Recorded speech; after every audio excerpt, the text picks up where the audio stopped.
आप सब बच्चों को एक सूचना बताया जा रहा है और आज 23 मार्च है ना। तो भारत सरकार का तुगलकी फरमान जारी हुआ है कि आप सब बच्चों का विद्यालय फिर बंद किया जा रहा है क्योंकि कोरोना बढ़ रहा है। शांत रहिए कि आपका विद्यालय आज से 31 मार्च तक विद्यालय बंद रहेगा, ठीक है।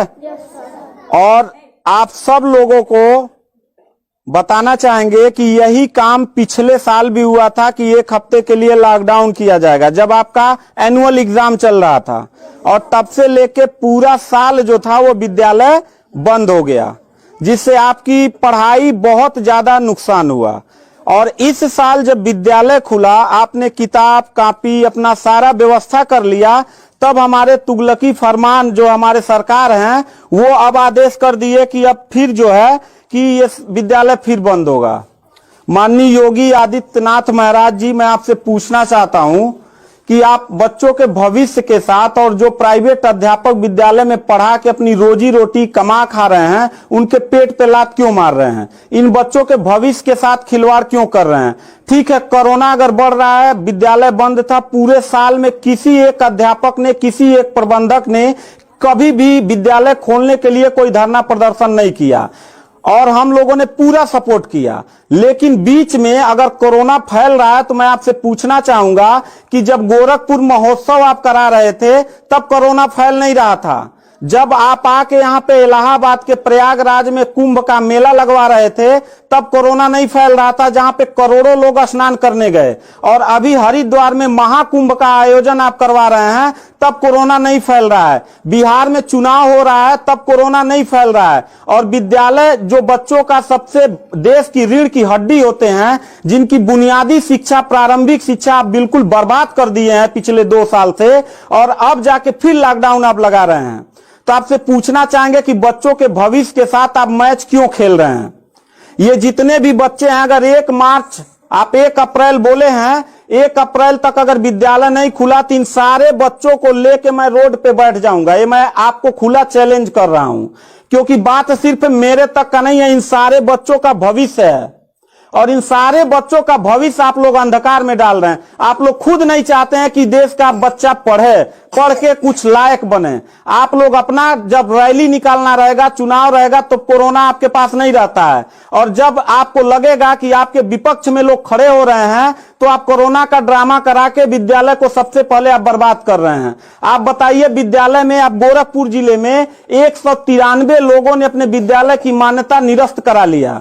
जानते हैं क्यों? महंत योगी आदित्यनाथ जी, क्योंकि वो लीज पे चलाते थे और उनका भाड़ा हुआ करता था 40,000 45,000 रुपया मंथली हुआ करता था। वो भाड़ा न चुकाने के वजह से, चूंकि मालिक को भाड़ा चाहिए, उन लोगों ने अपनी मान्यता निरस्त करा दिया। और सरकारी जो स्कूल है उनकी हालत तो पहले से मतलब खस्ता हो चुकी है। तो ऐसे कंडीशन में गार्जियन करे तो क्या करे, और हम अध्यापक करे तो क्या करें? ये जितने भी 16-17 स्टाफ हैं, इन सब लोगों की रोजी रोटी चलती है इन बच्चों के और इस विद्यालय के संस्था से। आप लोग हमारे पेट पे प्रहार कर रहे हैं, हम लोगों के व्यवसाय से प्रहार कर रहे हैं।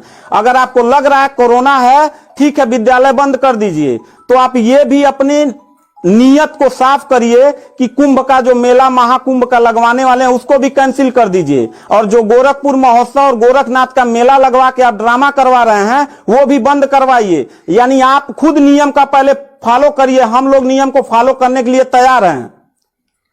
अगर लास्ट में जाते जाते यही कहेंगे, इन बच्चों को, चेहरों को देखिए, इनके माता पिता ने सारे बच्चों का, किनका मोबाइल बज रहा है, साइलेंट कर लीजिएगा सर। इन सब बच्चों के माता पिता ने, बच्चों कितने लोगों ने आप किताब कॉपी अपना सारा कंप्लीट कर लिए हो? पता है, एक एक बच्चों की किताब कॉपी 2-2 हजार रुपए की आती है। आप फिर लॉकडाउन लगा दिए, इनकी पूरी पढ़ाई बर्बाद हो गई। अब यानी आपने 1 हफ्ते का लगाया है, आपकी नीयत पे तो मुझे 100% विश्वास है ही नहीं है कि आप करोगे क्या। आप पूरे साल पढ़ाई बर्बाद करोगे। हाथ नीचे करिए। अब ये बच्चे करेंगे क्या? किताब लेकिन के गार्जियन करेंगे क्या? हम लोगों ने पूरा कोऑपरेट किया सरकार को। जितना दिन लॉकडाउन लगा था उतना दिन का मैंने पूरे सभी विद्यालय के लोगों ने शुल्क माफ कर दिया, क्योंकि गार्जियन के ऊपर कोई लोड न पड़े। हम लोगों ने टीचरों को पेमेंट नहीं किया, क्योंकि हम लोगों ने जब फीस नहीं लिया तो पेमेंट कहां से करें। हम लोगों ने पूरा सरकार का साथ दिया, जितना हो सकता था सब लोगों ने साथ दिया। लेकिन अब इतनी कंडीशन होने के बाद, विद्यालय खुलने के बाद आप लोग विद्यालय बंद कर रहे हैं, ये बहुत ही गलत कर रहे हैं। और आपका पॉलिटिकल जो फंडामेंटल जिस पे आप चल रहे हैं, कि जिन नियतों पे आपका बर्बाद होने वाला है, मैं लिख के आपको दे दूंगा कि अगर फिर से 1 अप्रैल के बाद, ठीक है, अगर 1 हफ्ते के रोकने के बाद कोरोना भाग जाता तो मतलब 1 हफ्ता आप बंद कर लीजिए, बिल्कुल हम लोग 1 हफ्ता नहीं पढ़ाई कराएंगे।